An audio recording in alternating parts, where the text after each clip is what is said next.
May kanya-kanya tayong pangarap oras na pumasok tayo sa relasyon. Mga pangarap na pwedeng magpatibay lalo na ng pagsasama o maging dahilan ng pagbagsak nito.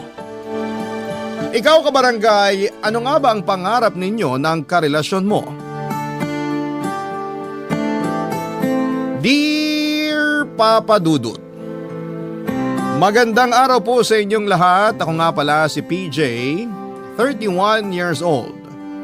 Gusto ko lamang pong i-share ang kwento ko na nangyari may 1 taon nang nakakalipas. Iikot ang kwento ko sa relasyon naming dalawa ni Wilbert. Kaedad ko lang din, halos 10 years na rin kaming magkarelasyon. Pareho naman kaming legal sa side ng pamilya namin, kaya nakadagdag yon sa kagustuhan naming maging forever na ang relasyon naming dalawa. Hindi naman nagkaroon ng komplikadong problema ang relasyon namin.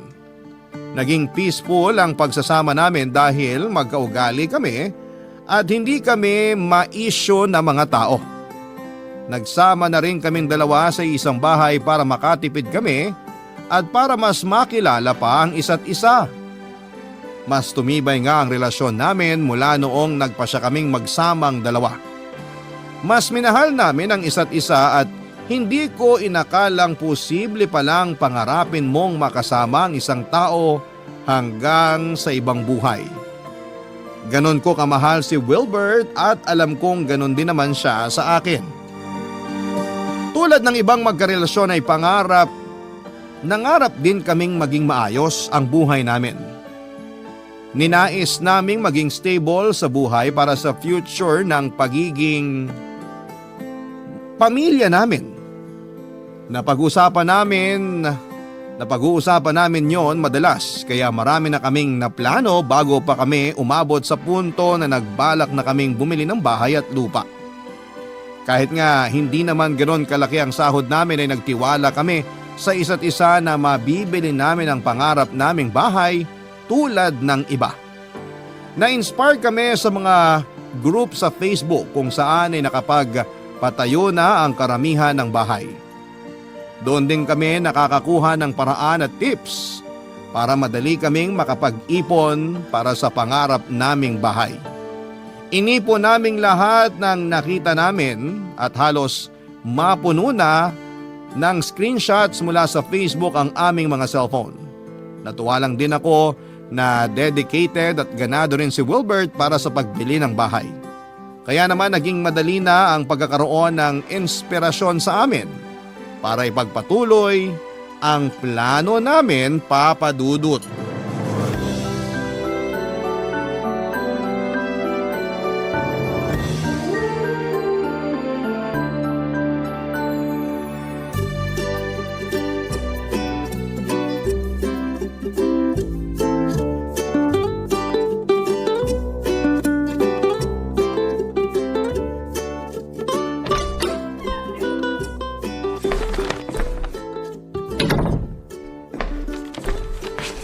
Wilbert! Oh, bakit ngayon ka lang umuwi ha? Di ka man lang nag-update. Mamaya ka na magbunga nga. Pero pag ikaw kahit mahal na araw, pwede. Shhh! Mamaya na sabi eh. May binili ako. Gumastos ka na naman. Di ba usapan natin magtitipid na tayo para sa dream house natin? Kaya nga ako gumastos para sa dream house natin. Ha? Ay, hindi kasi muna hintayin yung sasabihin ko bago magbunga nga eh. Sorry, na-stress lang ako nung sinabi mong may binili ka.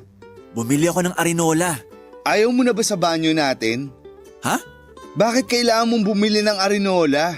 Di naman yan kasama sa budget kasi pwede naman tayong umihi sa banyo, di ba? Hindi naman natin iihian yung arinola. Huwag mong sabihin balak mo diyang kumain. Hindi tayo mayaman. Pero sobra naman na kung sa arinola pa tayo hihigop ng sabaw. Lalagyan natin to ng ipon natin para sa dream house natin. Parang mas kampante ako maglagay ng pera sa alkansya o sa bangko. Kasi yung arinola, ihi ang iniipon dyan, di ba? Pakicorrect na lang ako kung mali. Ihi naman talaga. Akala ko hindi mo alam. Pero sabi ng matatanda, swerte kapag naglalagay ng pera sa arinola. Mas mabilis ang pag-iipon. Kung ano-anong pamahiin ang nalalaman mo, PJ. Ano sa susunod? Yung rice cooker dapat lagyan na ng medyas para bumango yung paa. Ito naman, ayaw kong seryosohin. Paano ko ba naman kasi seseryosohin yung sinasabi mo? Naturuan ako nung bata pa ako na iniihian ng arinola. Yun lang ang purpose niya sa buhay. Wala ba kayong pamahiin sa inyo tungkol sa arinola? Ganito ba ang sagot ko kung meron? Kasi nga sa probinsya namin, uso ang paglalagay ng pera sa arinola. Kaya nga sa mga sari-sari store pansinin mo, laging arinola ang lalagyan. Lalo na kapag barya. Mas matunog, mas maingay ang swerte. Nakakita na ako ng mga tindahan na may pulang maliit na arinola na nilalagyan ng pera. Pero akala ko na-recycle lang nila dahil baka butas na. Kaya mas magandang i-repurpose na lang. Ew, mas kadiri naman yung iniisip mo. Inihian na yung arinola tapos i-repurpose para lagyan ng pera? Aba malay ko ba? Baka may pamahiin din na kapag pumanghi ang pera dahil sa arinola, mas dadami. Bagong bili tong arinola, no? Tsaka sakto pula para swerte. Parang sa mga Chinese. Baka naman pumanghi ang pera natin kapag nilagay at binabad dyan ha. Gusto ko mainis sa'yo pero panalo kasi ang sense of humor mo eh. Kaya nga patay na patay ka sa akin, di ba? Ang kapal mo. Kasing kapal mo tong takip ng arinola. Basta di yan mapanghi, okay lang na ikumpara mo ako dyan. Oh, basta. Mag-iipon na tayo. At dito natin ilalagay lahat sa arinola na to. Malaki tong binili ko, hindi kagaya ng mga nasa store. Kasi malaki ang kailangan natin para makabili tayo ng bahay.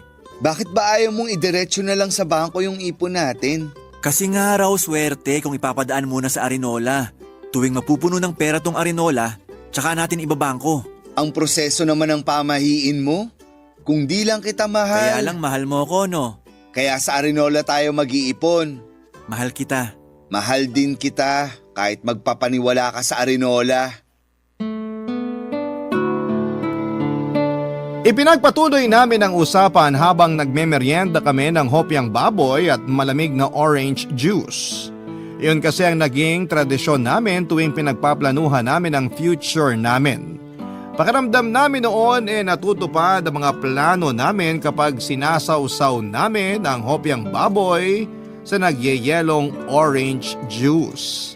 Sinasabayan pa namin yon ng malakas na tawanan para marinig ng langit na kailangan naming matupad ang mga plano at mga pangarap namin.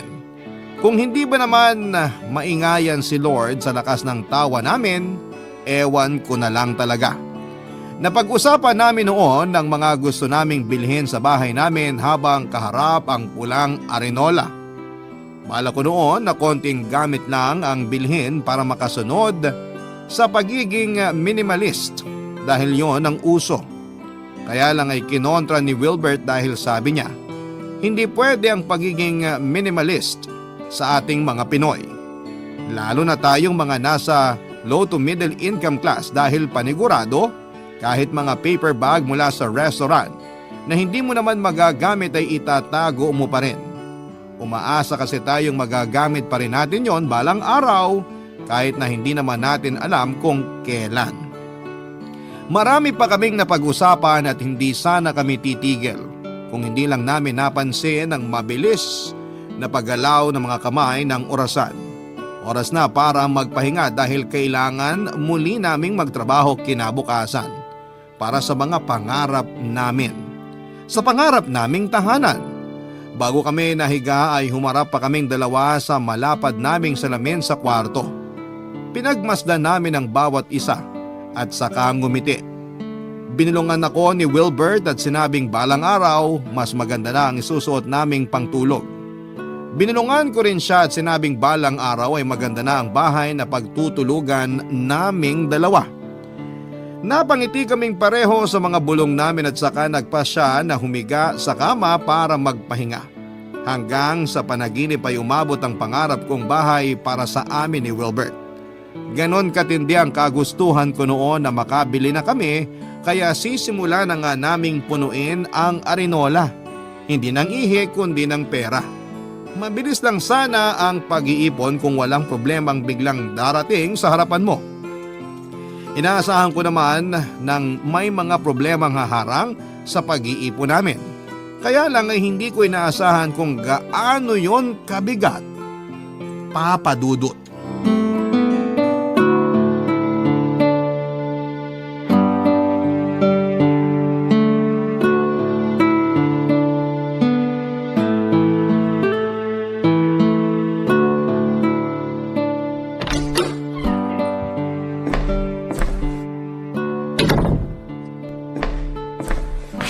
PJ, Oh, bakit ngayon ka lang? Di ka man lang nag-update. mamaya ka na magbunga nga. Pero kapag ikaw, kahit mahal na araw, pwede. Seryoso ako. Ano bang nangyari? Kailangan ba natin ng hopyang baboy at orange juice sa usapang to? Ni tubig nga hindi ko mainom. Sabihin mo sa akin lahat. Napaskam ko yung pera ng opisina. Paanong... Hindi ko alam ang gagawin ko. Teka, paano ba nakalusot ang scam na yan sa'yo? Hindi ko rin alam. Ikaw pa naman tong may trust issues lagi sa mga binibili online man o hindi. Paano nangyaring na scam ka? Hindi ko talaga alam. Ang bilis lang ng pangyayari. Basta, ang bilis. Hindi ko inaasahan. Ipaliwanag mo kaya sa akin para maintindihan ko. May kinausap kasi akong supplier ng computer parts. Tapos namurahan ako dun sa offer niya. Hindi ko na pinag-isipan kung mapagkakatiwalaan ko ba kasi ang dami niyang sinend na proof na marami na siyang nabenta. Umuo ako agad. Nagmadali akong bilhin yun kasi kailangan na sa office eh. Saka gusto ko na magpa-impress kay boss. Magpa-impress? Kasi gusto ko ma-promote agad. Kapag nakakuha ako ng magandang deal sa computer parts na kailangan ko, sigurado na ang promotion sa akin. Ay, at anong nangyari? Napatalo ko. Hindi na ba nagawa ng paraan para maibalik yung na-scam? Hindi ko muna na-report kay boss kasi natakot na ako eh. Alam kong palpak na. Sinubukan ko namang ayusin ng ako lang. Tinawagan ko yung bangko pero wala na ring nagawa. After nyan, sinabi mo na sa boss mo. Hindi pa. Wilbert, sabihin mo na. Sasabihin ko lang sa kanya kapag may ipangbabahid na ako. Malaking halaga ang kailangan ko. Saan ka nyan kukuha? Sa Arinola. Wilbert, PJ, intindihin mo naman ako. gusto kitang intindihin. Pero hindi magiging sapat yung nailagay natin sa Arenola para sa ipangbabahid mo sa boss mo. Uutang ako. At saka meron naman tayong ibang naitabi sa bangko, di ba? Di hamak na mas malaki kesa dun sa laman ng Arinola natin. Oo, pero... Ibabalik ko rin, pangako. Suportahan mo na lang muna ako. Kasi kung hindi ko maibabalik yung pera, matatanggal ako sa trabaho.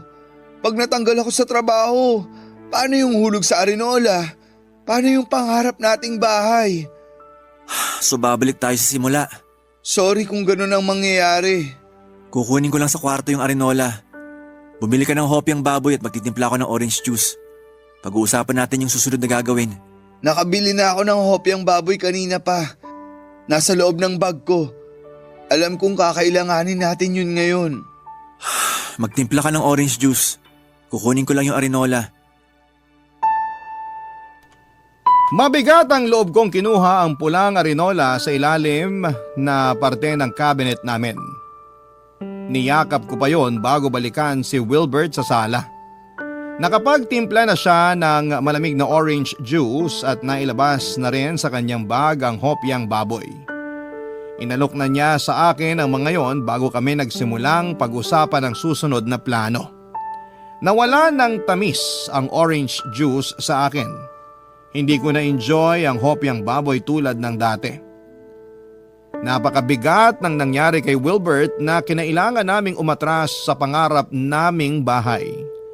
Nasaid ang ipon namin sa Arinola pati na rin ang nasa mga bangko namin. Naiyak na lamang ako noon pero wala na akong magawa pa kundi ang tulungan at suportahan siya. Naisip ko na makakapag-ipon pa rin naman ulit kami. Kaya lang ay sumiksik sa utak ko kung kailan namin mababawi yung nawala sa akin. Aaminin kong may hinanakit ako kay Wilbert dahil sa mga nangyari. Pero noong napansin kong nanlulumo na siya dahil sa lungkot na nakita niya sa mukha ko, pinilit kong patatagin ang sarili ko. Inisip kong isa lamang itong pagsubok para sa aming dalawa at paniguradong meron pang mas malaking biyaya ang maibabalik sa akin kapalit ng nawala. Yun na lamang ang pinanghawakan ko para kahit papaano ay tumamis na ang orange juice at sumarap ng muli ang hopyang kinakain ko. Nakatulong naman ang pagiging positibo namin noon. Ang huling plano namin bago maubos ang hopyang baboy at orange juice ay magtulungan pa rin kaming dalawa kahit na anong mangyari. Sa mga panahong 80% lang ang kayang ibigay ng partner ko, subukan mong punan ang 20% para mabuo ang 100% kailangan ninyo para makausad sa problema ninyo sa relasyon ninyo. Yon, Papa Dudut, ang naging dulo ng plano namin. Nakagaan yon kahit papaano sa amin at pinagdasal ko na lamang din na mapuno muli ang pulang arinola na pinanghahawakan kong makapagdadala ng swerte sa buhay at sa mga pangarap namin. Kaming dalawa, hawak kamay at walang iwanan kahit na anuman ang maging problema. Barangay Love Stories. Barangay Love Stories. Sa pagdaan ng mga araw ay unti-unti ay nakapaglagay na kaming muli sa pulang arinola. Hindi ko pa rin siyempre matanggal noon sa isipan ko ang nawalang pera noon. Malaki ang ginawa naming pagtitipid para makahabol sa nawala sa amin. Hindi na kami nakapag-date sa labas tulad ng dati.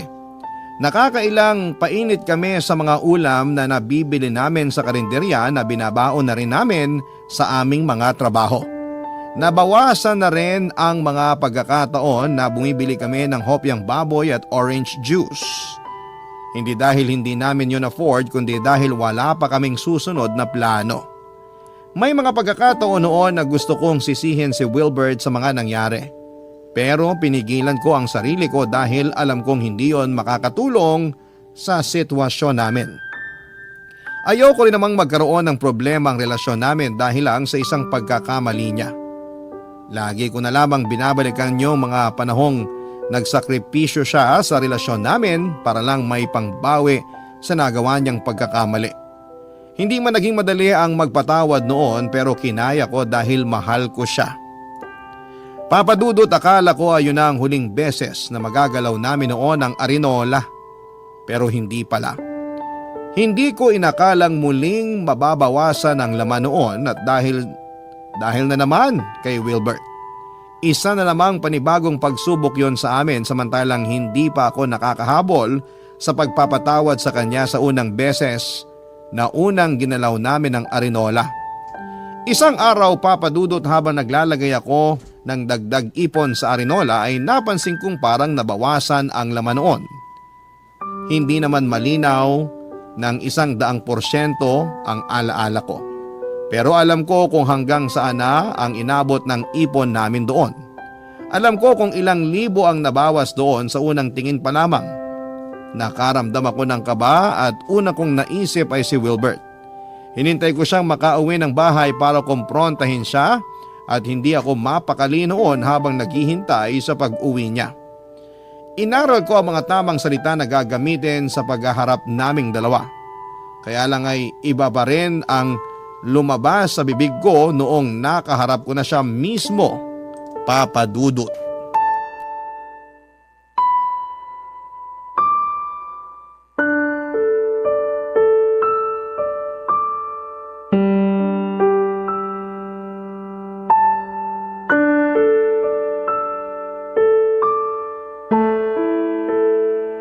Usap tayo, Wilbert. Urgent ba yan? Pwedeng maligo muna?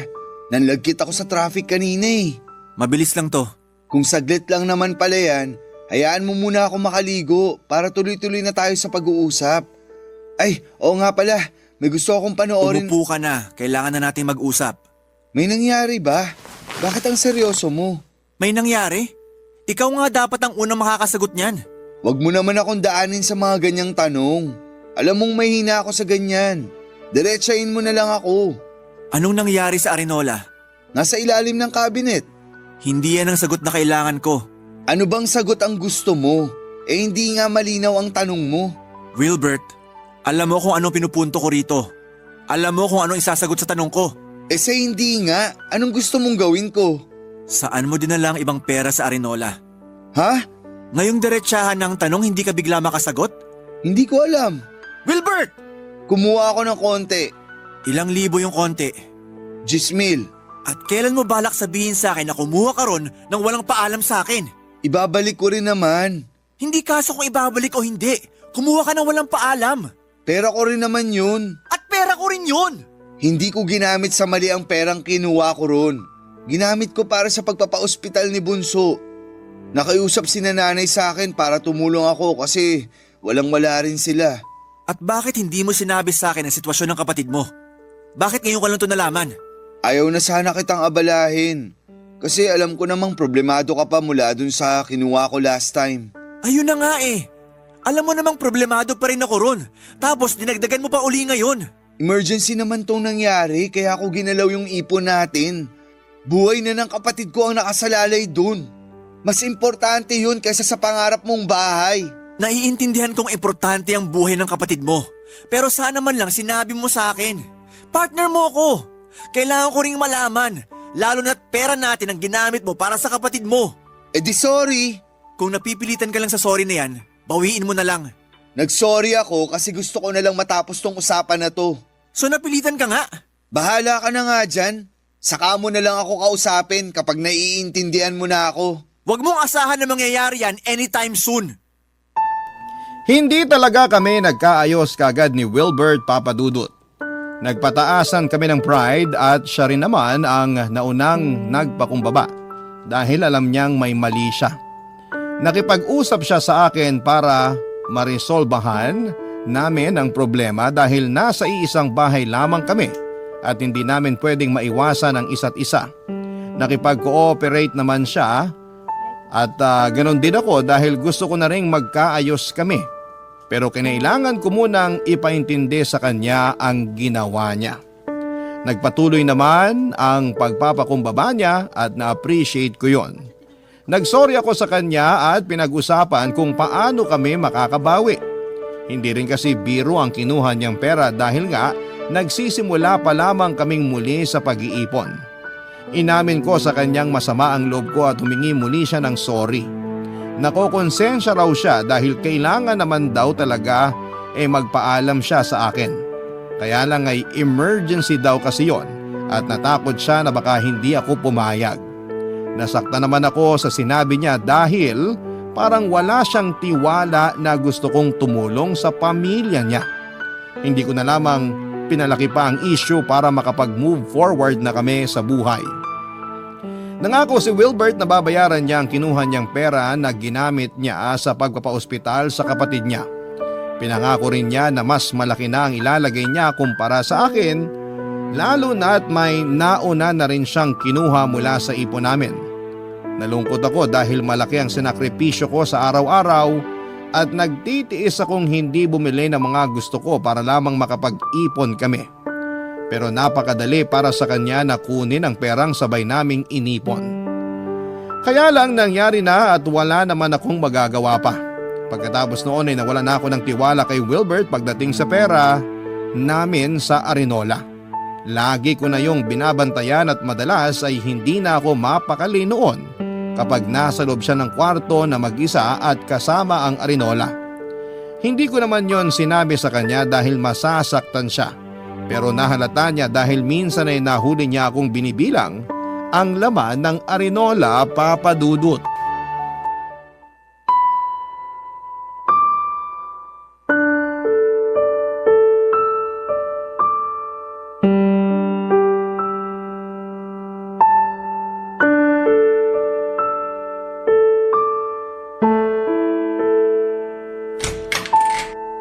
Chinat kita sa Facebook para bumaba ka na ng kwarto. Kakain na tayo. Sorry. May ginagawa lang ako. Bakit nakalabas ang Arinola? May listahan ka pa dyan. Teka, binibilang mo ba yung laman? Hindi naman. Naghulog din kasi ako kahapon eh. Chinek ko ulit ngayon. Ang ganda ng pagkakacheck mo ha. Nakalista lahat kung ilan ang tig-1,000, 500 at 100 piso. Kulang na lang pati serial number ng pera nakalista na rin. Binibilang ko lang naman. Ano bang masama? Bakit ba pakiramdam ko binibilang mo yan dahil di mo na ako pinagkakatiwalaan? Ano bang pinagsasabi mo riyan? Ramdam ko namang wala ka ng tiwala sa akin pagdating dyan sa Arinola Ikaw lang ang nag-iisip niyan. Ah, talaga ba? Guni-guni ko lang ba yung pagbabantay mo sa akin lagi rito sa kwarto? Hindi mo ako magawang iwang mag-isa rito kasi natatakot ka na baka galawin ko yung laman ng Arinola, di ba? Alam mo, Ilang beses kang nagmamadaling puntahan ako rito sa kwarto kapag nauuna akong pumanik dito. Panay ang sulyap mo sa cabinet na akala mo laging kinakailangang bantayan niyang Arinola. siguro tama ka nga. Oo, ganyan nga. Mabuti at umamin ka rin. Masisisi mo ba kung gano'n na ako mag-isip ngayon? 2 beses ka nang kumuha sa Arinola. Tandaan mo yan. Pinaalam ko sa iyo yung una. At yung pangalawa? Mauuwi na naman ba to sa away? Kakaayos lang natin ha. Eh kung hindi mo naman minasama yung pagbabantay ko sa Arinola, hindi tayo aabot sa ganito. Mamasamain ko talaga. Kasi nagmumukha akong magnanakaw sa sarili kong pera eh. Hindi mo lang to sariling pera. Pera ko rin to. Alam ko. Baka gusto mo ring idein na mas malaki ang karapatan mo dyan sa Arinola dahil nakailang hugot na ako dyan. Kung pwede, bakit hindi? Yan na ba ang nagagawa sa'yo ng pera? Ito ang nagagawa sa akin ng pangarap ko. Sabi na eh, para na naman sa pangarap mong bahay. Pangarap nating bahay. Normal lang naman na di agad masunod ang plano. Pero sana masusunod yung plano kung naging maayos ka lang. Nagsorry na ako, di ba? Ilang beses na ako nagmakaawa sa'yo na patawarin mo na ako. Pero may bubog ka pa rin pala sa akin. Hindi kasi ganun kadaling kalimutan yon dahil magkasunod yung ginawa mo. Ilang beses ko bang kailangang mag-sorry, PJ? Hanggat di ko nakukuha yung bahay na pangarap ko, hindi magiging enough ang sorry mo. Ah, talaga? Wag na lang natin palang ituloy na bumili ng bahay. Kasi mukhang hindi naman magiging enough ang sorry ko. Eh di wag na. Wag na, no? O sige, basagin na lang natin tong Arinola na to. Wilbert, wag! Akala ko ba swerte ang dala ng Arinola na to? Bakit puro kamalasan ang inaabot ng relasyon natin dahil dito? Wag mong isisi sa Arinola ang palpak na desisyon mo.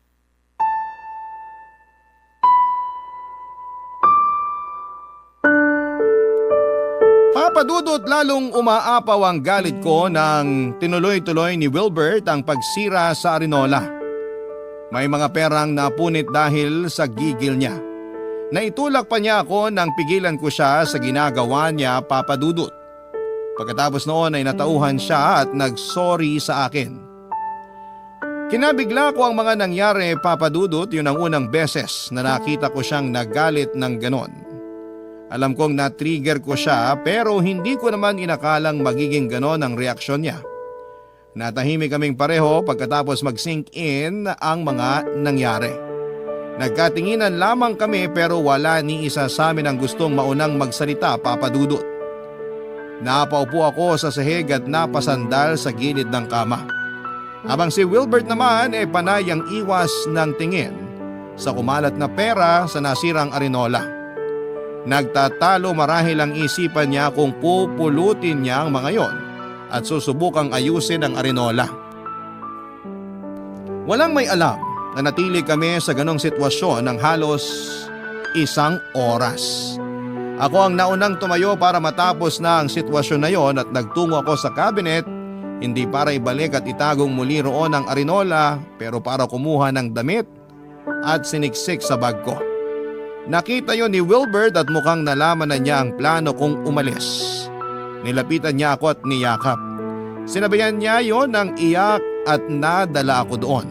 Nabitawan ko ang bag na hawak ko at napakapit sa kanya. Gumaan kahit papaano ang loob ko sa yakap at iyak na yon, kaya lang ay hindi mawala sa isipan ko ang mga nangyari bago yon. Hindi ko rin matanggal sa isipan ko kung ilang beses sinubok ni Wilbert ang tiwala at pasensya ko. Pinagdasal ko na sana yun na ang huling beses na magtatalo kami pagdating sa pera. Pinagdasal ko na sana hindi na muling magkaroon ng problemang pinansyal si Wilbert para hindi na muling matukso ang mga kamay niya para kumuhang muli sa Arinola, Papadudot. Barangay Love Stories. Barangay Love Stories. Matapos ang naging gulo sa pagitan namin ni Wilbert ay nagkaayos din naman kami. Nagkaroon muna ng konting ilangan bago kami nakabalik paunti-unti sa dati. Inayos namin ang nabasag na Arinola. Yun pa rin ang ginamit naming lagayan ng pera. Pansin ang bakas ng pagkasira ng Arinola kahit maingat naman naming dinikit-dikit lahat ng parteng nabasag. Hindi na ngayon maibabalik tulad ng dati, malaki na ang naging lamat mula ng unang beses po itong mawasak. Bigla ko tuloy naisip ang nangyari sa relasyon namin ni Wilbert Papadudut. Tulad ng isang arenola, nagkaroon na rin ng lamat ang aming relasyong dalawa at hindi man namin kaagad inamin. Pero ramdam naman namin sa bawat tingin ang problema. Hindi na katulad ng dati ang lahat pero hindi na rin kami nag-aaway. Tahimik na lamang kami kapag kakain sa tuwing uuwi galing sa trabaho. May mga araw na mas gusto kong manatili na lamang muna sa trabaho kesa ang umuwi ng bahay at madatnan doon si Wilbert. Ganon din ang iniisip kong nararamdaman ni Wilbert. Dahil may mga araw na pansin kong balisa siya kapag nasa loob lamang kaming pareho ng bahay. Pagdating naman sa aming pag-iipon ay napansin kong hindi na masyadong naglalagay ng pera si Wilbert. Hindi ko naman siya sinabihan o pinupuna dahil sa takot na baka mauwi na naman kami sa away tulad ng dati. Kinakatakutan ko na umabot kami sa isang maliit na away dahil paniguradong lalaki yon tulad ng dati. Ako na lamang ang nagsusumikap na maglagay ng pera doon dahil lang sa kagustuhan kong makabili na. Pakiramdam ko ay yun lang noon ang paraan para guminhawa ang gulong na mamagitan sa relasyon naming dalawa. Kapag ako ang nasa kwarto noon at wala pa si Wilbert, panay pa rin ang bilang ko ng perang nakalagay sa loob ng arenola. Nakalista pa rin ang mga perang nandun at hindi ko yon pinakita o pinahalata kay Wilbert dahil alam kong sasama na naman ang kanyang loob sa akin. Kaya naman na-monitor ko pa rin ang laman ng arenola. Kaya agad kong napansing nabawasan na naman nang minsang binilang ko ito. Nanginginig na naman ang katawan ko sa galit. Unang rumihistro sa utak ko si Wilbert. Hinintay ko siyang makauwi galing sa trabaho para kumprontahing muli at noong pagkakataon na yon ay may iba na akong bala laban sa kanya. Kaya alam kong hindi siya makakailag at masasapol ko na siya, Papadudut.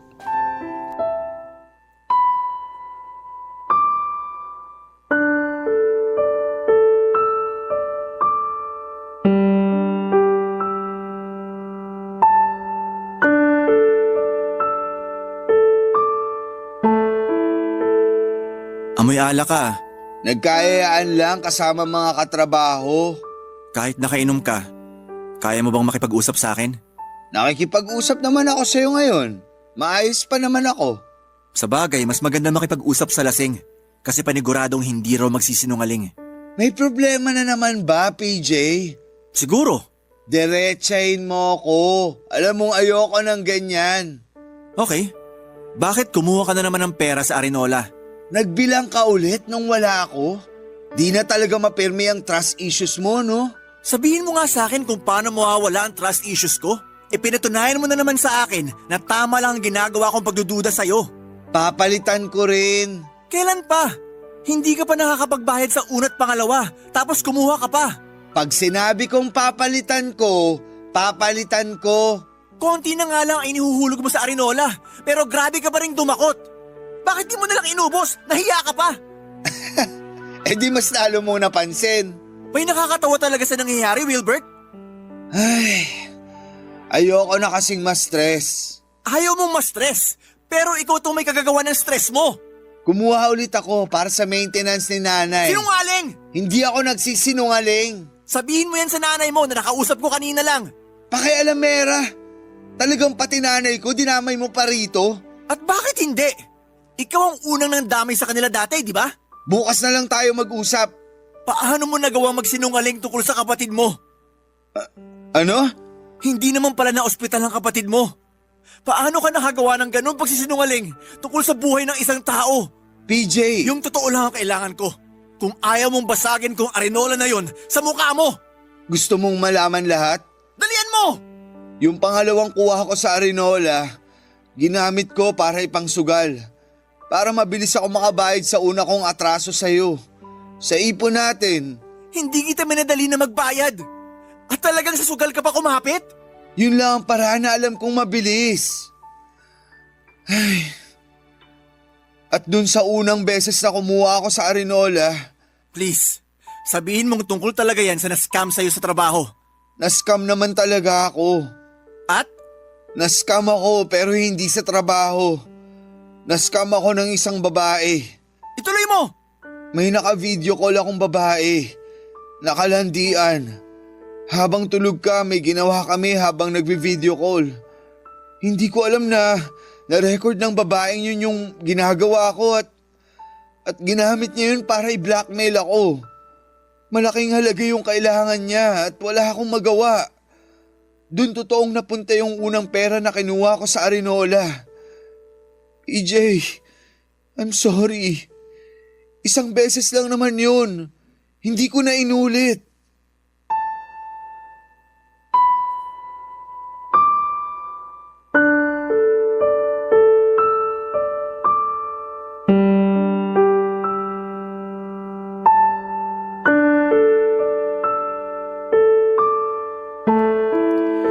Papadudot, hindi ako makapaniwala sa sinabi ni Wilbert. Ni sa panaginip ay hindi ko man lang nakitang magagawa niya yon sa akin. Napatanong ako kung ano bang kulang sa akin para gawin niya yon sa akin. Inasahan kong iiyak ako at magwawala ng mga oras na yon pero hindi po yon nangyari. Nakatitig lamang ako sa kanya at siya naman ay nag-aabang ng mga salitang pwedeng makasakit sa kanya. Hindi ko yon ibinigay sa kanya. Tanging nagawa ko na lamang noon ay pumanhik sa aming kwarto at nagkulong doon ng halos 30 minutos. Hindi ako sinundan ni Wilbert, alam kong nasa sala lamang siya noon at inaabangan ang susunod na gagawin ko. Maski ako ay hindi ko alam ang susunod na gagawin ko. Nabigla ako masyado at hindi ko napaghandaan ang magiging reaksyon ko. Basta nasa loob lamang ako ng kwarto at nakaupo sa sahig. Makalipas ang ilang saglit ay nagpasya na akong tumayo, Papadudot. Tinungo ko ang kabinet at saka kinuha sa ilalim noon ang arinola. Nanginginig ang mga kamay ko habang hawak ang arinola na yon. Ang arinolang inakala ko makapagbibigay ng swerte sa amin. Pero kabaliktaran ang naidulot sa relasyon namin ni Wilbert. Doon ako nakaramdam ng bigat ng dibdib, Papadudot. Nagmadali akong lumabas ng kwarto para balikan sa sala si Wilbert. Nadatnang ko si Wilbert na nakaupo sa sofa at may hinandang hopyang baboy at malamig na orange juice. Pilit ang ngiti niya na may halong kaba. Samantalang ako ay hindi ko magawang pikein kahit ang masamang tingin ko sa kanya. Nagalangan siyang simulan ang usapan kaya naman ako na ang lumapit at pinatong na ang arinola sa harapan naming dalawa. Nakita ko ang bigat sa mukha niya ng pagmasdan ng arinola. Nakatingin lamang ako sa kanya habang kinakalma ang sarili ko. Nang handa na ako ay kinausap ko na siya sa mga susunod naming plano. Hindi katulad ng dati, ang mga planong yon ay hindi maitatawid ng maayos ng hopyang baboy at malamig na orange juice. Papadudot.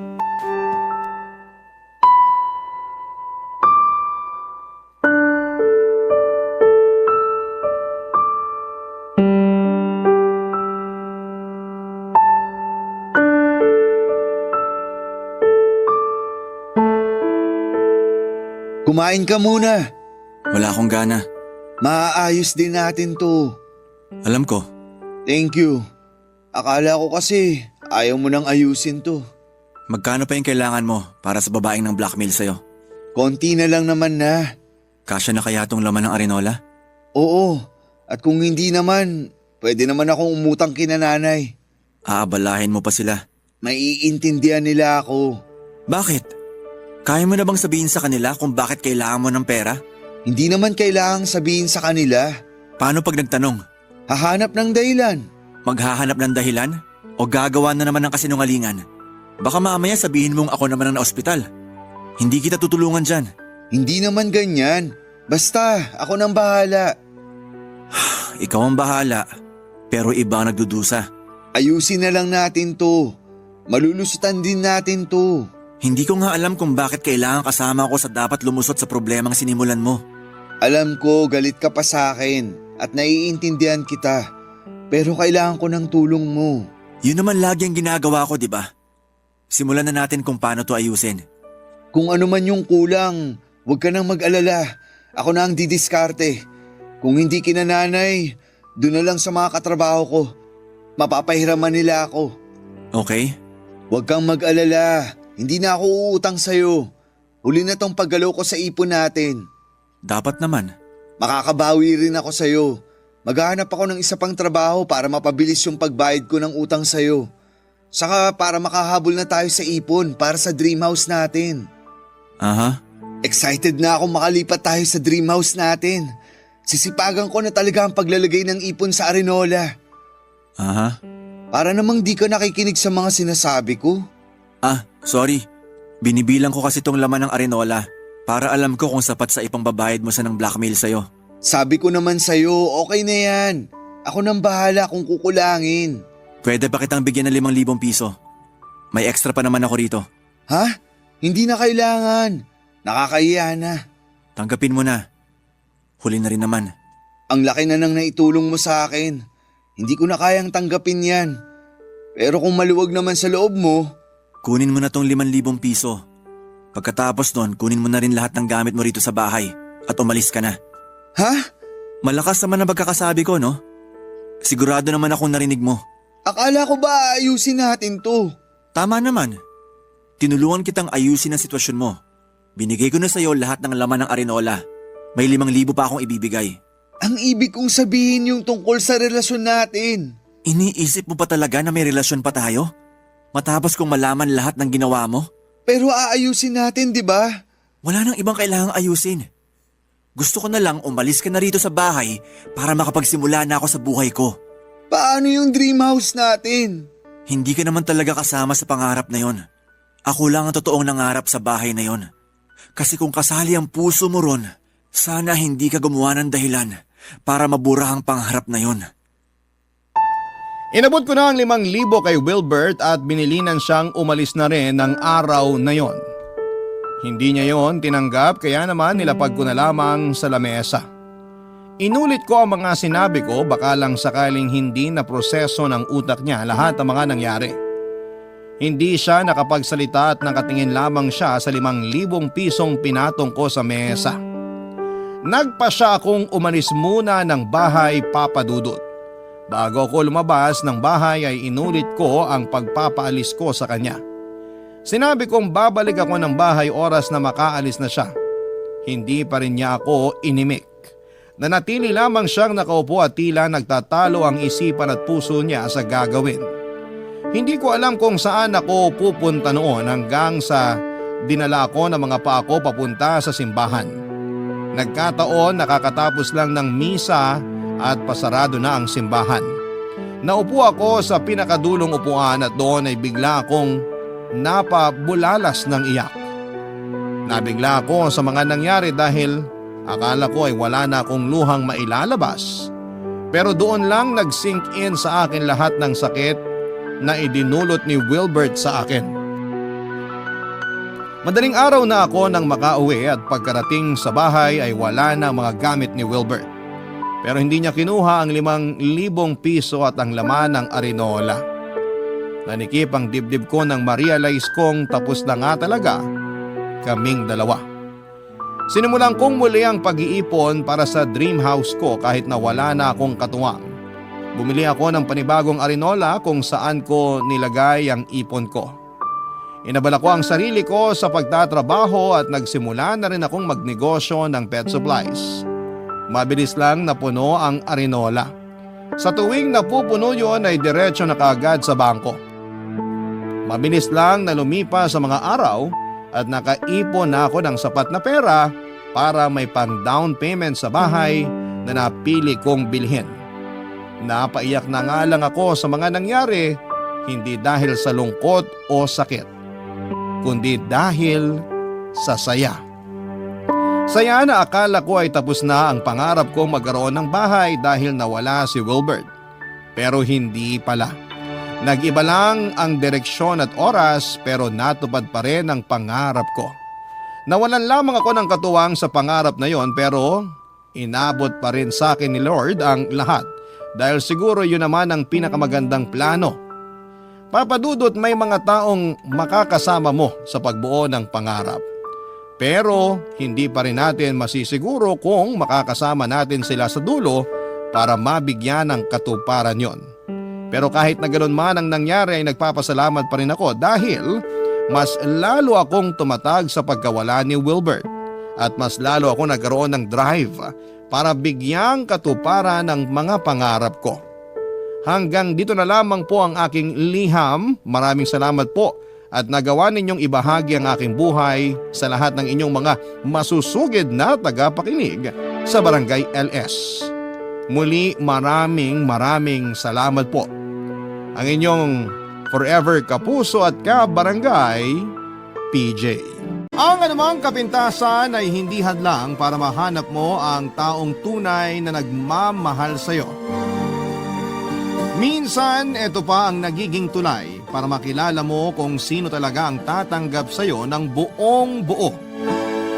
Ikaw, kabarangay, paano ka tinanggap ng taong minahal mo sa kabila ng mga kapintasan mo?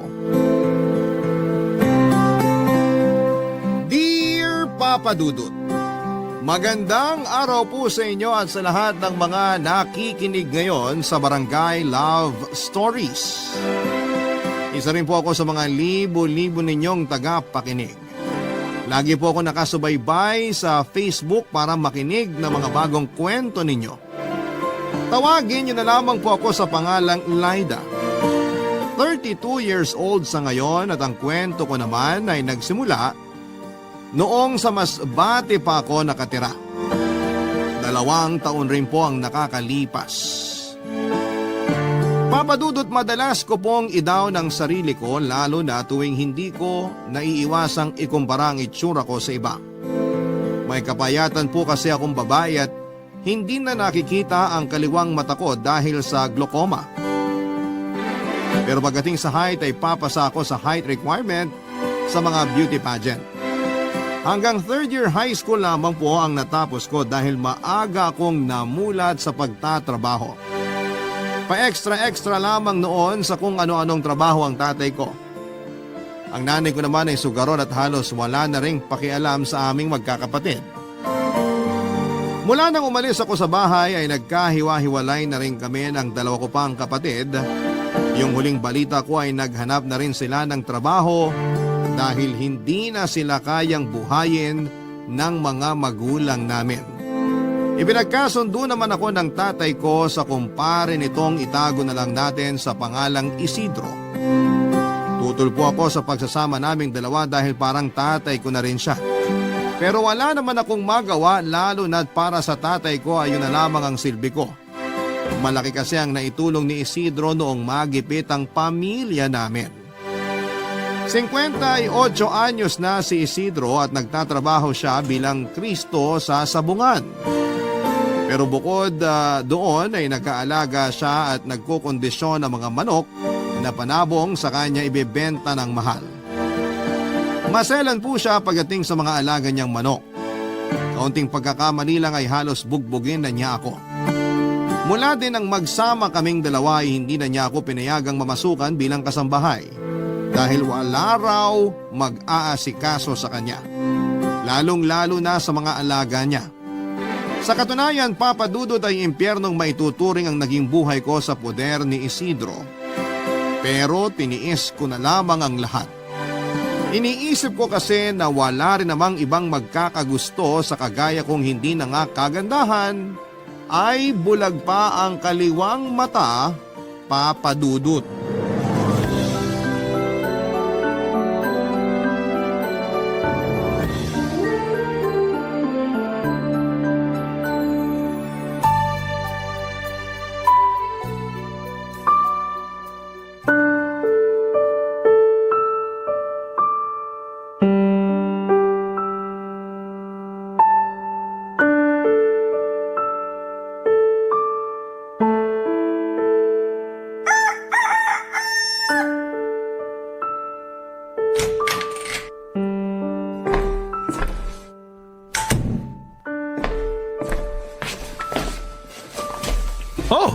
gising ka na pala. Buti naman at maaga mong pinutol yung pagiging prinsesa mo sa panaginip. Kala ko gigising na naman ako na wala pang pagkain eh. Maaga naman talaga ako nagigising. Nauna ka lang Huwag mo na... ko simulan. Kaya aga-aga pinapainit mo ulo ko. Kakain ka na ba? Paghahanda na kita ng almusal. Hindi na. Asikasuhin mo na lang yung mga manok doon sa labas. Siguraduhin mo na sakto lang ibibigay mong pagkain. Kung hindi, malilintigan ka sa akin. Linisin mo na mabuti mga kulungan. Masyado nang malaking puhunan ko sa mga yon. Kaya hindi pwede magkasakit. Nung nakaraang araw, parang wala kang buto o maglinis. Ang dami pang naiwang dumi ron. Sige, asikasuhin ko na muna. Teka, yung 3 manok na malapit doon sa puno ng mangga, huwag mong papakainin. O sige, may iutos ka pa ba? Wala na. Tapusin mo na mabilis yung pinapagawa ko sa'yo. Mag-almusal ka kapag ginanahan ka na. Lalabas lang muna ako. Sige na, lumabas ka na. Wawalan pa ako ng gana dyan sa pagmumukha mo. Eto, lalabas na.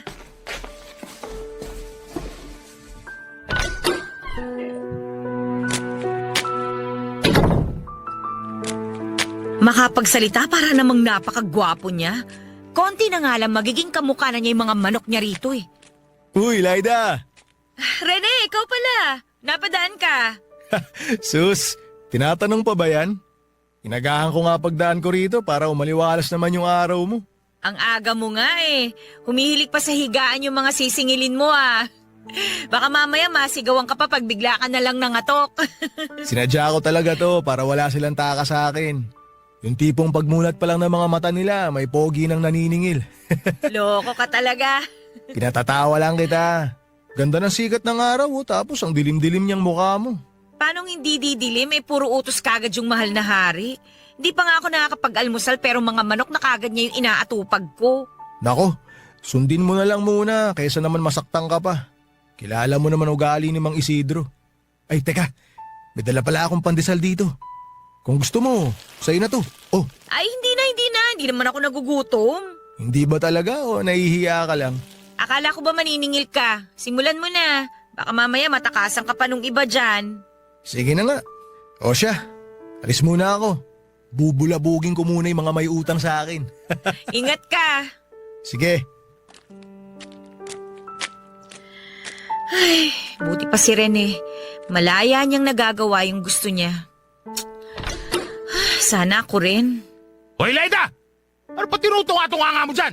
Yung mga manok hindi pa kumakain. Pakakainin ko na. May kinuha lang ako. May kinuha? O nakikipaglandian ka na naman doon kay Rene? Gagawin mo pa akong bingi. Kanina ko pa naririnig yung mga boses nyo. Ano ka ba naman, Isidro?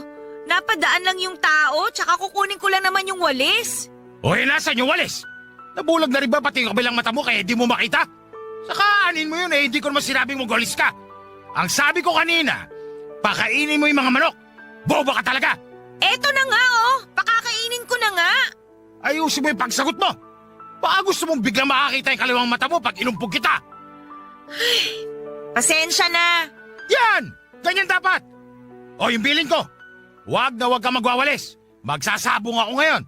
Sa mukha mo pa nga lang, minalas na ako eh. Baka pati mga manok ko madamay pa. Papadudot, ganon ang madalas na nangyayari sa bahay tuwing umaga. Minsan kasi inaabot na ng umaga si Isidro sa bahay ng babae niya. Pero kahit po yata'y maaga pa rin siyang nagigising at lagi ring mainit ang ulo pagdating sa akin. Kahit siya ang may mali sa aming dalawa ay hindi na lamang ako noon lumalaban pa. Dinadaan ko na lamang sa paghingi ng pasensya para hindi ako masaktan. Mula kasi na magsama kami parang hindi buo ang araw niya kapag hindi niya ako napagbubuntungan ng init ng ulo at napagbubuhatan ng kamay. Lalo na akong ang nagawa kong pagkakamali ay may kinalaman sa mga alaga niyang manok. May pamahiin kasi siya na bawal magwalis kapag magsasabong siya. Malas daw kasi yon kaya kahit na hindi ako naniniwala doon, ay sumusunod na lamang ako kesa magalit pa siya sa akin. Buti pa nga yung mga manok niya dahil alagang-alaga niya ang mga yon. Hindi nalilipasan ng gutom at kumpleto pa sa mga vitamins. Samantalang ako kung hindi para racket ay hindi magkakaroon ng sariling pera na pambili ko ng mga personal na gamit at gamot tuwing nagkakasakit ako.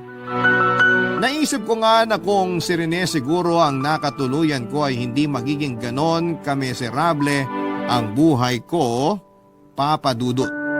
High school sweetheart ko kasi si Rene, hindi rin nawala yung pagmamahal ko sa kanya. Kaya kahit nagsasama na kami ni Isidro ay sinasamantala ko yung konting oras na nagkakausap kami.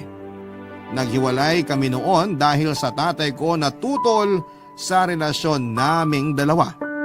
Isa si Rene sa mga nagpapautang sa lugar namin at nagpapahulugan ng mga gamit sa bahay tapos araw-araw namang nangongolekta ng bayan. Namana niya yung ganong negosyo sa tiyuhin niyang kumupkop sa kanya. Naiwan naman sa Catanduanes sa mga magulang niya at nagpapadala na lamang siya ng pera. Nang makapag-asawa ang tiyuhin niya ay bumukod na sila ng asawa niya ng bahay kaya mag-isa na lamang si Rene. Ibinigay na rin kasi sa kanya ng tiyuhin niya yung bahay na yon. Dahil gusto ko rin kumita ng sariling pera ay sinasamantala ko ang pagkakataon para makapagtinda ng atsara na ako mismo ang gumagawa kapag wala si Isidro. Mahilig din kasi akong magtanim-tanim kaya napapakinabangan ko ang bunga ng mga papaya ko. Madalas ay wala si Isidro lalo na tuwing may sabong. Ginagamit ko naman ang perang naipon ko mula sa mga sukli pag pinapamamalengke niya ako. Natuwa naman ako kasi marami na rin akong naging suki sa pagtitinda. Iniisip ko noon na kapag nakaipon ako ng malaking pera ay magagawa ko ring lumayo kay Isidro, Papa Dudut.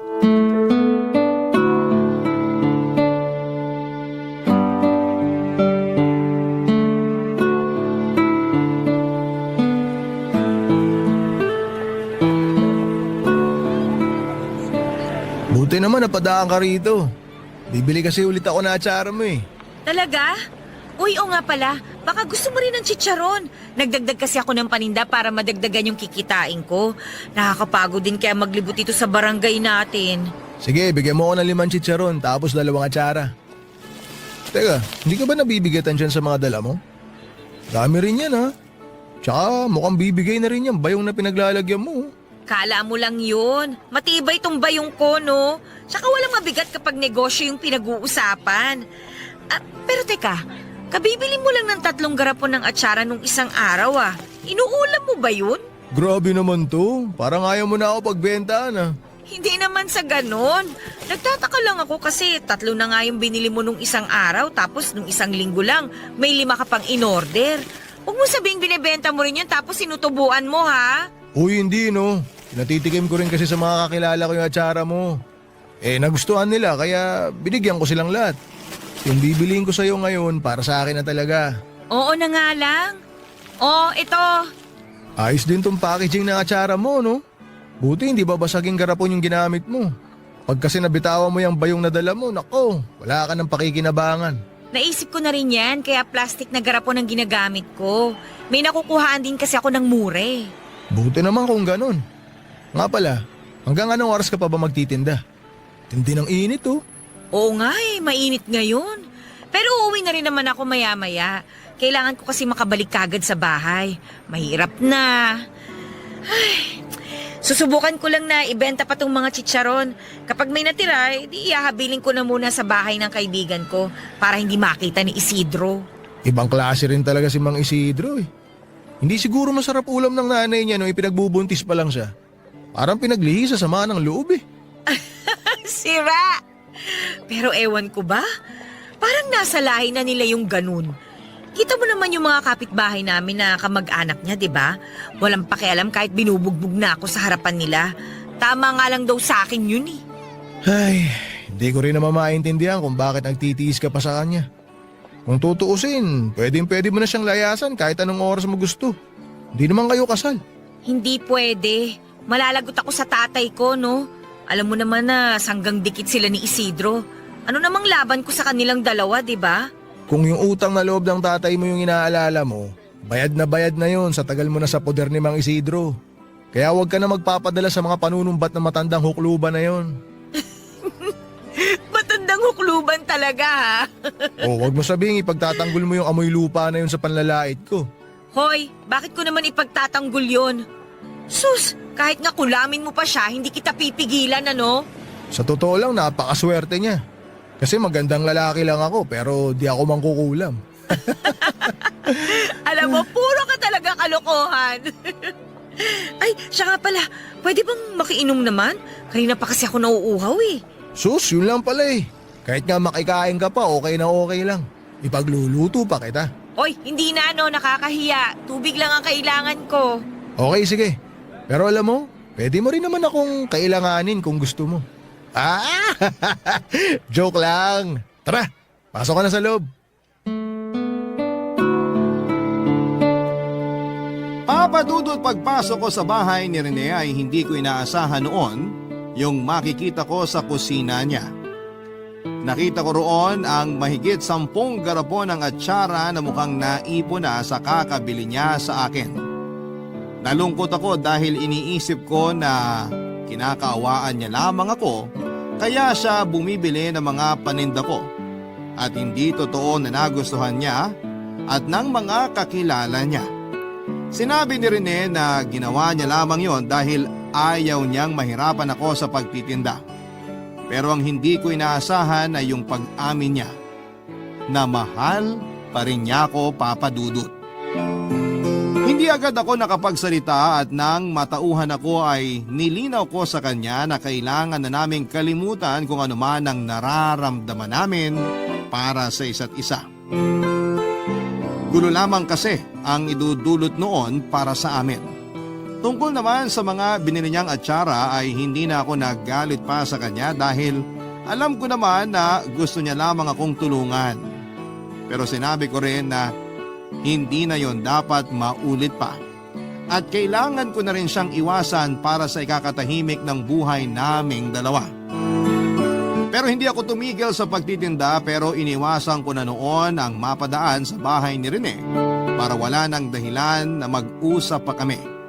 Sa katagalan kahit na anong iwas ang gawin ko noon ay pilit pa rin talaga kaming pinaglalapit ng tadhana sa isa't isa. May pagkakataon kasi na inabutan ako ng ulam sa pagtitinda malapit sa bahay niya. Hindi na ako tumanggi nang alokin niya ako na sumilong muna. Dahil doon ay nagkaroon din kami ng pagkakataon para muling makapag-usap, Papa Dudut. Hindi namin binuksan ang usapan tungkol sa nararamdaman namin sa isa't isa pero nag-alok siya ng tulong sa akin. Para daw hindi na ako noon mahirapan sa pagtitinda ay siya na mismo ang mag-aalok ng ginagawa kong atsara sa mga taga roon sa amin. Sa ganong paraan ay hindi ko na kailangang mawala ng matagal sa bahay at hindi na rin ako masyadong mapapagod sa paglalakad. Sa madaling salita ay parang naging mag-partner kami ni Rene sa negosyo.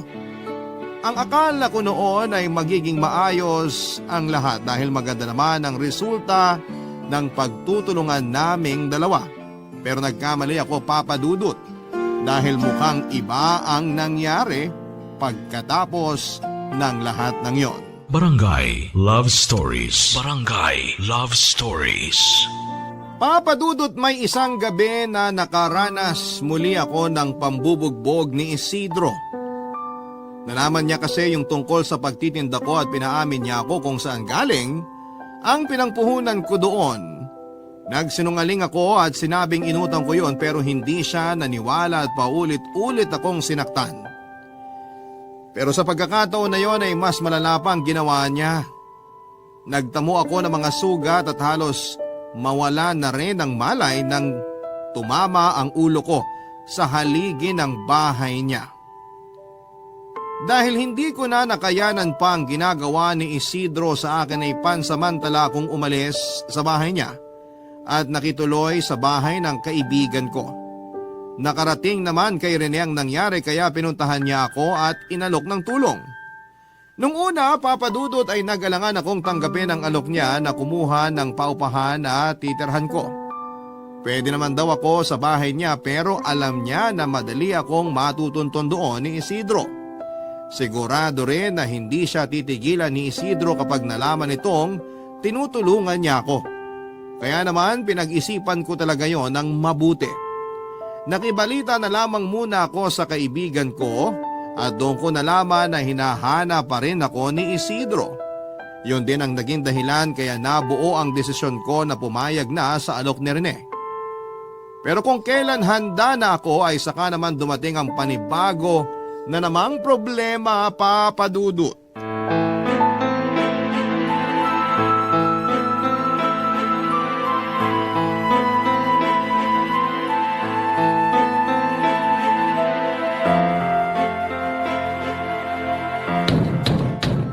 Laida!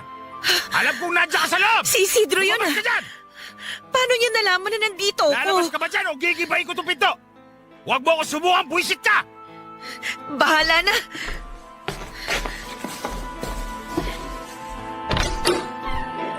Bakit ang tagal mo akong pagbuksan, ha? Isidro, huwag ka namang mag-iskandalo dito. Nakakahiya sa mga kapitbahay ng kaibigan ko. Wala akong pakialam! Buwisit kang babae ka! Dito ka pa talaga nagtago, ha? Bumalik ka na sa bahay! Hindi! Ayoko na! Hindi ako aalis dito at mas lalong hindi ako sasama sa iyo pabalik sa impyernong bahay na yon! Kapal na mukha mo magmatigas! Bakit? May pagmamalaki ka na ba? Eh, palamunin ka lang naman! Hindi ako palamunin gaya ng iniisip mo! Kaya kong buhayin ang sarili ko ng mag-isa! Napakayabang mo talagang babae ka! Baka nakakalimutan mo na malaki ang utang na loob sa akin ng tatay mo! Yan lang ba ang palagi mong isusumbat? Pwes, para sabihin ko sa'yo, sa pangaalipin mo sa akin at sa pagtrato mo sa akin na parang hayop, bayad na yung utang na loob ng tatay ko sa'yo! Baka nga sobra pa! Kung hindi ka sasama, pues, kakalad ka rin na lang kita! Halika! Matigas ka, ha? Iwan mo yung braso ko! Ano ba? Halika na sabi! Hindi ako sasama sa'yo! Laida! Rene! Tulungan mo ako! Mang Isidro! Bitawan niyo si Laida! Hoy! Huwag kang makailam dito! Asawa ko siya, kaya isasama ko sa pawi kung gugustuhin ko! Asawa? Eh, hindi pa naman kayo kasal ah. Tsaka kung asawa turing mo sa kanya, hindi mo siya aalilain. Hindi mo rin siya sasaktan na parang hayop. Binalaan na kita, bata! Huwag kang makailam dito kung ayaw mo makatikim sa akin! Hindi ako natatakot sa'yo. Kung di mo bibitawan si Laida, tatawag ako ng pulis. Ipadadamput kita. Lakas din naman ang loob mo, no? Gusto mo rin ba masaktan? Isidro, wag! Huwag mo sasaktan si Rene! Alalang-alala ka talaga sa lalaking yan? Bakit? Ngayon na ba? Bakit pa nga ba ako nagtatanong? Eh, alata na kayong dalawa! Hayaan mo na ako, Isidro. Parang awa mo na. Ayoko nang bumalik sa bahay mo. Hindi rin ako papayag na kunin ka pa ng matandang yan, Laida. Sigurado ako na bubugbugin ka lang ulit yan pagdating mo sa bahay niya. At sa tingin mo may magagawa ka? Oo, meron akong magagawa. Alam ko na malakas lang loob mo na saktan si Laida kasi walang tumutulong sa kanya dun sa teritoryo mo. Alam ko rin na lagi mong ginagamit yung utang na loob ng pamilya niya para hawakan mo siya sa leeg. Pero lilinawin ko lang sa'yo, hindi mo siya pagmamayari, Mang Isidro! Papa Dudut, hindi umubra ang mga pananakot namin kay Isidro. Tagumpay pa rin niya akong naisama pauwi ng araw na yon. At gaya nga ng inaasahan ko ay mas lalong naging impyerno ang buhay ko sa kanya. Gustong gusto ko na sanang tumakas noon, pero nagbanta si Isidro na sasaktan niya pati ang pamilya ko kapag hindi ako sumama sa kanya. Bukod nga sa pananakit niya sa akin, ay napapadalas na rin noon ang pag-inom niya sa bahay niya kasama ang mga kaibigan niyang sabongero. At tuwing umaalis naman siya, kinakandado niya ang bahay para hindi ako makalabas. Sakali man na tangkain ko noong tumakas, nakabantay naman ang mga kamag-anak niya na ilang hakbang lang ang layo ng mga bahay sa amin. Para kung isang preso ng mga sandaling yon, Papa Dudut. Pero buti pa nga sa kulungan dahil nakakakain pa ang mga preso. Samantalang ako ay pinagtsatsagaan ko na lamang ang mga tira-tira ni Isidro para mabawasan ang gutom ko kahit napapaano. May isang pagkakataon pa na muntik na akong pagsamantalahan ng kumpare niyang kainuman sa bahay. Lasing na lasing siya noon at wala nang alam sa nangyayari. Mabuti na lamang at nagawa ko pang depensahan ang sarili ko ng gabing yon. Pero kahit nakaligtas ako noon ay natakot na rin ako sa kaligtasan ko kung magtatagal pa ako sa bahay ni Isidro.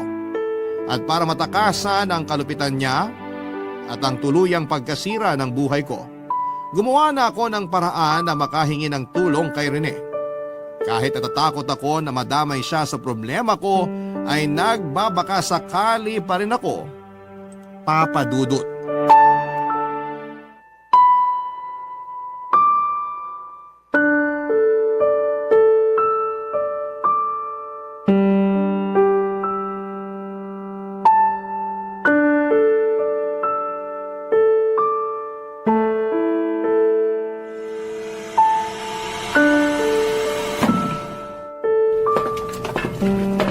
Rene, sigurado ka ba na hindi na tayo masusundan ni Isidro? Hindi yan. Huwag ka na masyado mag-alala. Hindi niya na tayo mahahabol. Ang layo na nitong bus mula sa atin. At kung balak niya na sundan tayo, di naman niya alam kung saan tayo papunta. Pero paano kung guluhin naman niya yung tito mong naiwan dun sa lugar natin? Nako, wag na wag siya magkakamali sa tito ko. Di siya sasantuin nun. Sana nga hindi na lang siya manggulo. Ay, nag-aalala na nga rin ako para sa kaligtasan ng pamilya ko eh. Sigurado ako na sila yung unang-unang pupuntahan ni Isidro kapag nalaman niyang wala na ako sa bahay niya. Huwag ka na masyado mag-isip. Ibiniling ko na sila sa tito ko. Sinabi ko na kung pwede, bisitahin niya sila paminsan-minsan. Pero sigurado naman ako na walang masamang gagawin sa kanila si Isidro. Hanggang pagbabanta lang naman yun eh. Ewan ko ba? Masyado na talaga akong natakot sa kanya. Sa dami ng pasa at sugat na nakuha ko sa pambubugbog niya, mahirap na para sa akin nakalimutan yun. Sabihan mo lang ako kung gusto mo siyang kasuhan ha. Kayang-kaya kitang tulungan. Tsaka malakas ang laban mo. Tingnan mo nga oh. Sariwa pa yung mga sugat mo. Hindi na rin eh. Hindi na ako magkakaso. Gusto ko na lang talaga na makalayo sa kanya. Ay, gusto ko na ng tahimik na buhay. Hayaan mo. Sisikapin ko na maibigay yun sa'yo. Alam mo naman kung gaano kita kamahal, di ba? Hindi ko na tuloy alam kung paano ako makakabawi sa lahat ng naitulong mo sa akin.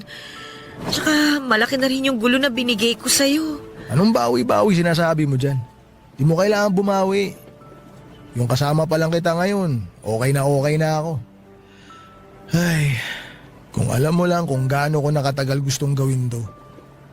Nung nakita ko pa lang kung paano ka sinasaktan ni Mang Isidro, sinabi ko na talaga sa sarili ko, pag nagkaroon ako ng pagkakataon, ilalayo kita sa lugar natin. At ngayon, hindi ko ahayaan na makuha ka pa niya sa akin. Kung ikaw siguro yung nakasama ko, marami na akong nagawa para sa sarili ko at sa pamilya ko. Para kasi akong preso na hawak ni Isidro sa leeg kaya wala akong kalayaan na gawin yung mga bagay na gusto kong gawin. Kinulong niya ako sa pagsisilbi sa kanya. Ikaw naman kasi, kung ipinaglaban mo lang sana yung sarili mo, di ka na mahihirapan pa. Masyado ka kasi nagpapakabayani dahil lang sa utang na loob ng tatay mo.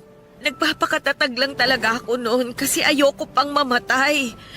Kaya ko pa sanang magtiis pero muntik na akong pagsamantalahan ng kainuman ni Isidro eh. Natakot na ako ng husto. Kahit kasi matagal na kaming nagsasama, pilit kong iniingatan yung sarili ko. Bale, ibig sabihin, hindi ka nagalaw ni Mang Isidro kahit isang beses? Oo, hindi ko hinayaang mangyari yon. Nagkaroon kasi kami ng kasunduan. Hinayaan ko siya na makipagsiping sa kung sino-sinong babae na gusto niya. Minsan nga, sinasama pa niya sa bahay niya at doon sila mismo gumagawa ng kababalaghan sa kwarto niya. Pero wala namang kaso sa akin yun. Basta wag niya akong gagalawin. Kung ganun, mula nung magsama kayo, hindi kayo nagtabi matulog? Hindi. Nangako kasi ako sa sarili ko na ibibigay ko lang yung una't huling karanasan ko sa taong gusto kong makasama habang buhay. Swerte ko naman pala kung ganun. Papadudot ng tuluyan na kaming makalayo ni Rene ay saka lang ako nabunutan ng tinik sa dibdib. Para ako nakawala sa hawla na naging kulungan ko sa loob ng ilang taon dahil sa utang na loob na kailangan kong pagbayaran. Ibinigay ko na ang buong tiwala ko kay Rene Papadudot. Sumama ko sa kanya sa pag-uwi niya sa Catanduanes. Nandun kasi ang pamilya niya at ilang mga kamag-anak. At nang makarating kami roon, saka ko lang napagtanto kung gaano kasaya ang buhay na meron siya kasama ang pamilya niya. Doon na ako tumuloy sa bahay ng mga magulang ni Rene at siya raw ang nagpagawa noon para sa mga magulang niya. Gustuhin man niyang bumukod kami ay masyado siyang na-miss ng pamilya niya kaya wala na kaming nagawa kundi pagbigyan ng mga ito. Naging masaya naman ang pagsasama namin. Tinuruan niya ako kung paano magsimula ng isang maliit na negosyo tulad ng ginagawa niya na nagpapahulugan ng mga alahas, appliances at kung ano-ano pa. Nang tumagal pa ay naisipan ko ring ituloy ang nasimulan kong pagnenegosyo noong nasa Masbate pa ako, ang paggawa ng atsara. Tutol sa sinimulan kong negosyo ang ibang kamag-anak ni Rene, hindi naman daw kasi sigurado kung kikita ako roon ng malaki. Hindi tulad ng pagpapahulugan ko ng mga alahas at appliances noong una. Pero hindi ako nakinig sa kanila at tinuloy ko yon kahit iilan pa lamang yung umu-order sa akin ng atsara, Papa Dudut. Ang naisip ko noon ay gusto ko ang ginagawa ko at gagawin ko yon dahil masaya ako. Barangay Love Stories. Barangay Love Stories. Papa Dudut, akala ko noon ay magpapatuloy na ang tahimik kong buhay. Pero muling nagulo yon nang hindi ko akalaing masusundan ako ng tatay ko. Sa pilitan daw nitong hiningi sa tsuhin ni Rene ang address namin, kaya kami natunton. Pinipilit niya akong bumalik kay Isidro pero mula nang piliin kong sumama kay Rene, ay buo na ang desisyon ko na lumayo na at isipin din ang para sa sarili ko. Kaya kahit na anong pakiusap ng tatay ko ay nagmatigas ako at pinaglaban ang kalayaan na ipinagdamot nila noon sa akin. Pilit kong ipinaintindi sa kanya kung gaano katindi yung hirap na dinanas ko sa poder ng kumpare niya na akala niya ay maayos ang trato sa akin. Hindi ko alam kung totoo nga ba yung walang alam ang tatay ko sa mga nangyayari o nagbubulag-bulagan lamang siya noon dahil malapit sila ni Isidro sa isa't isa. Kinausap din ni Rene ng masinsina ng tatay ko at sinabihan niya kasi ako na ipagpaubaya ko na sa kanya ang bagay na yon. Lalo na't tsuhin naman niya ang dahilan kung bakit kami natuntun doon. Hindi ko alam kung anong pinag-usapan nila o kung may napagkasunduan sila dahil matapos yon ay hindi na ako pinilit pa ng tatay ko na sumama para bumalik kay Isidro. Basta na lamang itong umalis at hindi na nag-abala pang magpaalam sa akin. Sinubukan ko namang tanungin si Rene tungkol doon pero mukhang ayaw niya talagang ipaalam yung pinag-usapan nila. Lagi kasi niyang iniiba ang usapan tuwing nagtatanong ako. Kaya naman mas lalo ko siyang hindi tinigilan sa pag-uusisa tungkol doon, Papa Dudut.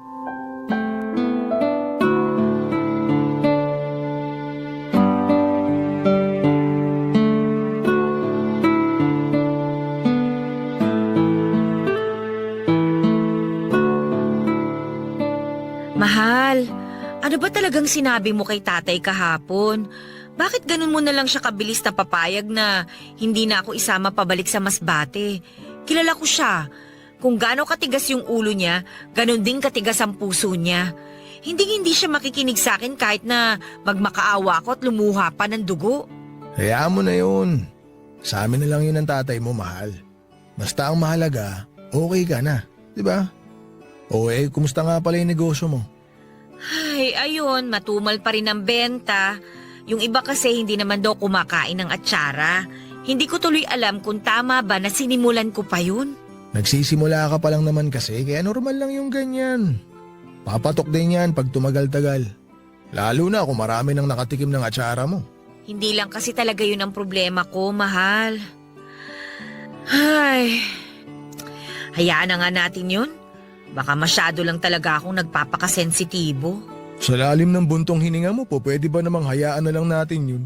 Tungkol kasi sa ibang kamag-anak mo. Bakit? May nasasabi ba silang di maganda sa'yo? Bali kasi, kinokontra nila yung pagninegosyo ko eh. Nauna raw kasi yung pinsan mo sa paggawa ng atsara. Nakigaya lang naman daw ako. Sus, hayaan mo sila. Ganyan talaga sa negosyo, hindi mawawala yung kompetensya. Sabihin mo, pasaharapan na lang kayo ng atsara. Ayos ba? Ikaw talaga? Kala ko pa naman napakaseryoso mo kanina. Sa'yo lang naman ako seryoso eh. Alam mo ikaw, ang baduy ng mga banat mo. Bakit? Ipagpapalit mo na ba ako sa iba kung baduy ako? O sino bang may sabi? Swerte ko kaya sa'yo. Ay, ikaw lang naman yung minalas sa akin eh. Oo, ayan ka na naman. Narinig ko kasi yung chismisa ng mga pinsan mo. Hindi ka man lang daw pumili ng maayos-ayos na babae. Nalaman ko rin na sinisiraan nila sa iba yung paninda ko. Sabi nila, hindi raw malinis yung pagkakagawa ko ng atsara. Kaya ayun, hindi na umulit yung mga bumibili sa akin. Tapos yung tiyahin mo naman, narinig ko yung sinabi ng nanay mo nung isang araw. Kala niya siguro hindi pa ako nakakauwi, kaya kampanting nagkwento. Anong sabi niya? Sabi niya, bayarang babae daw siguro ako at nahawahan kita ng sakit. Tapos nagpagamot ka kaya matagal kang nawala. Ano? Sinabi niya yon? Di ko lang sa pinautang, nagkasakit na ako. Yung tsahin ko talaga na yun, oh. Pero seryoso, hindi ka ba nagsisisi na binalikan mo ko? Kasi may pagkakataon ka pa naman na makakilala ng mas maayos na babae. Maayos ka naman ah. At hindi ako magsisisi na binawi kita kay Mang Isidro. Ay, salamat talaga ha. Salamat kasi hindi mo ako sinukuan kahit na madalas kitang ipagtabuyan noon. Wala yun. Tsaka wag mo na lang pakinggan yung mga kamag-anak namin na maiitim ang budhi. Puro inggit lang naman sa katawan yung lumalabas sa bibig nila eh. Wala naman silang ambag sa buhay natin. Kaya yung mga ganong klase ng tao, di na dapat pinag-aaksaya ng oras. Pero kung harap-harapan ka nilang sasabihan, di kita pipigilan kung ipagtatanggol mo sarili mo. Kahit pa kamag-anak mo sila? Kung kamag-anak yung turing nila sa akin, hindi nila ako sisiraan ng ganon.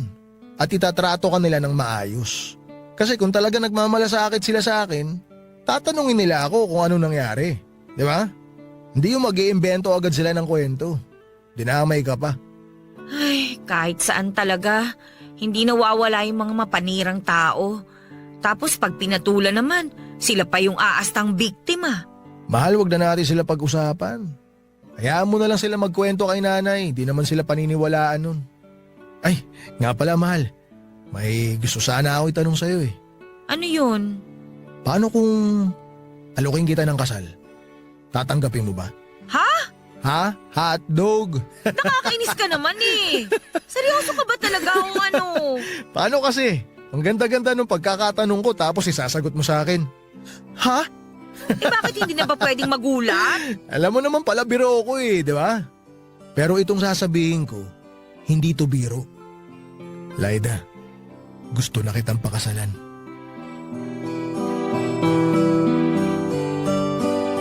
Papadudot na gulat man ako ay tinanggap ko pa rin ang alok na kasal ni Rene. Wala naman akong dahilan para tanggihan siya bukod sa pareho kami ng nararamdaman para sa isa't isa. Ay sigurado na talaga ako sa kanya. Ipinakita rin naman ng mga magulang niya yung buong suporta nila sa aming dalawa. Habang abala kami sa preparasyon sa kasal ay doon ko na rin po nalaman ang dahilan kung bakit hindi na ako pinilit ni tatay na sumama pabalik sa Masbate. Binigyan daw ni Rene ng pera ang tatay ko at hindi naman daw kalakihan yon, pero nagkaroon sila ng kasunduan na hinding-hindi sasabihin kay Isidro kung nasaan kami at hindi na ako pipilitin pang umuwi sa probinsya namin. Nagalit ako sa pagbibigay niya ng pera sa tatay ko pero hindi ko rin naman pinalaki pa yung issue. Lalo na tapos na rin naman yon. Naging maayos ang pagsasama namin ni Rene gaya ng inaasahan ko habang papalapit yung kasal namin. Walang araw na hindi niya pinaparamdam kung gaano ako kahalaga sa buhay niya. Pero nung isang linggo na lamang ang hinihintay bago ang kasal, nangyari naman ang isang trahedya na bumago sa takbo ng buhay namin, Papa Dudut. Naaksidente si Rene habang naniningil ng mga pautang niya. At dahil po sa aksidenteng yon ay naputulan siya ng kaliwang binti. Naging mahirap para sa amin ang mga nangyari bukod kasi sa naranasang depression ni Rene ay naubos din ang mga naipon naming pera sa hospital bills at mga gamot niya. Gustuhin man naming magbayad ang salarin sa aksidenteng yon ay wala naman silang mapagkukunan ng pera. Dahil nga po sa mga nangyari, ang bahay na lamang na para sa mga magulang ni Rene ang natira sa mga naipundar niya. At habang nagpapagaling siya ay kinausap ko siya tungkol sa naiwan niyang mga pautang. Plano ko kasi noon na ako na lamang ang magpatuloy sa paniningil habang nagpapa-order din ng atsara. Alam ko kasi na mahihirapan na siya na gawin ang bagay na yon lalo na at nakadepende na siya sa wheelchair niya. Pero hindi ko naman nakalain na iba ang magiging reaksyon ni Rene, Papa Dudut.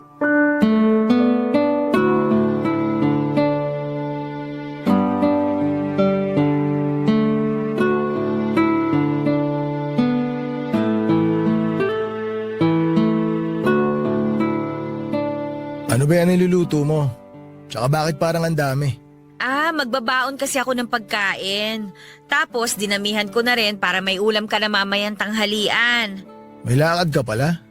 Saan naman punta mo? Pupuntahan ko yung mga nasa listahan ng pautang mo. Yun nga sana yung pagpapaalam ko sa'yo. Ay, di mo na kailangan gawin yun.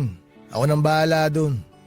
Arkilain ko na lang yung tricycle ng pinsan ko para may magamit ako. Mahal, wag na. Dagdag gastos lang yun pag umarkila ka pa. Nagtitipid nga tayo, di ba? Ako na lang ang maniningil. Pwede ko naman na... Ano ba tingin mo sa akin? Inutil? Kasi nakasakay ako dito sa wheelchair na to? Kaya ko pang maningil. Hindi naman sa ganon, mahal. Bakit ba ganyan ang iniisip mo? Ayoko lang naman na mahirapan ka. Ikaw na nga gumagawa ng lahat ng mabibigat na gawain dito sa bahay. Pati ba naman yung simpleng paniningil, ipapasa ko pa sa'yo? Hindi naman problema sa akin yun eh. Isasabay ko lang naman yun sa pagpapa-order ko ng atsara. Naiintindihan ko naman na gusto mo lang akong tulungan. Pero sana, hayaan mo pa rin ako na makatulong sa'yo kahit sa simpleng paraan lang. Kasi sa ginagawa mo ngayon, pinaparamdam mo sa akin na wala na akong silbi. Wala naman akong intensyong iparamdam yan sa'yo. Gusto ko lang naman na bumilis yung paggaling mo. Gusto kong patunayan na hindi lang ako nandito tuwing masaya tayo at pag maayos yung buhay natin. Sanay ako sa hirap, alam mo yan. Hindi mo kasi naiintindihan kung ano yung nararamdaman ko. Manhid ba yung tingin mo sa akin? Hindi mo ba naisip na ako yung kauna-unahang makakaunawa sa kalagayan mo ngayon? Kasi buong buhay ko, iniisip ko na wala na akong silbi. Dinagdagan pa ng kaliwang mata ko na bulag na. Kaya nga hinayaan ko na lang na alilain ako ni Isidro, di ba? Pero nang dahil sa'yo, nakita ko yung halaga ko. Ayoko lang naman mawalan ng silbi. Baka kasi pagdating ng araw, magsawa ka na rin sa akin. Tapos iwan mo na ako. Hindi ko kaya yun, Laida. Bakit ko namang gagawin yun? Magiging asawa na kita. Alam mo naman kung gaano kita kamahal, di ba? Kaya wag mo nang isipin yon. Hindi pa katapusan ng lahat para sa'yo. Isang paa mo lang yung nawala. May isang paa ka pa, di ba?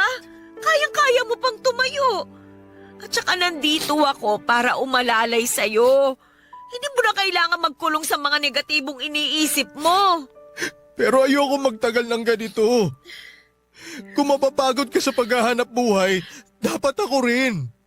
Dapat pareho tayong mapagod. Kaya pasensya ka na. Naiinis lang talaga ako sa sarili ko eh. Wala man lang ako magawa para matulungan ka sa gastusin ngayon dito sa bahay. Hindi ako nahihirapan. Kasi masaya ako sa ginagawa ko. Tsaka, kilala mo naman ako. Sanay ako sa kahit na anong trabaho. Kulang na nga lang maging sabungero ko nun, di ba? Sana hindi dumating yung araw na mapagod ka sa akin, Laida. Hinding-hindi ako mapapagod sa'yo. Ang ako ko yan. Papa Dudut, pumayag na rin noon si Rene na ako muna ang pumalit sa kanya. At sa kabila ng mga nangyari sa buhay namin ay natupad pa rin naman yung pangarap namin na ikasal sa simbahan. Hindi lang nasunod yung nauna naming plano pero naging masaya pa rin naman kahit simple lamang ang selebrasyon. Nang makarecover siya ay pinagpatuloy niya ang paghahanap buhay kahit isang paan na lamang ang nagagamit niya. Ipinagpatuloy ko rin ang pagtitinda ng atsara at para mas maraming makakilala sa produkto ko ay nagdadala ako noon ng sobra para ipa-free taste sa mga potensyal na customers ko. Nagsuggest din si Rene na magbenta na rin ako online. Ilang buwan lang mula noon ay dumami ang mga orders sa akin. Kaya kumuha na rin ako ng mga taong makakatulong sa pagtitinda. Sinimulan ko na rin po, Papa Dudut, ang paggawa ng chicharon na dati ay nire-resell ko lamang. Sa ngayon, Papa Dudut, bukod po sa Papaya Farm ay may sarili na rin po akong gawaan ng chicharon. Medyo maliit pa lamang yon pero doon ako kumukuha ng supply para sa munti kong negosyo. Dahil sa pagtutulungan namin ay naging maganda ang buhay naming mag-asawa. May sarili na kaming bahay ngayon at hindi magtatagal ay makakapagpundar na rin ang sariling sasakyan. Dumating na rin yung pinakamalaking blessing sa buhay namin dahil 3 buwan na akong buntis. Kaunting hintay na lamang at makikita na namin ang first baby namin ni Rene.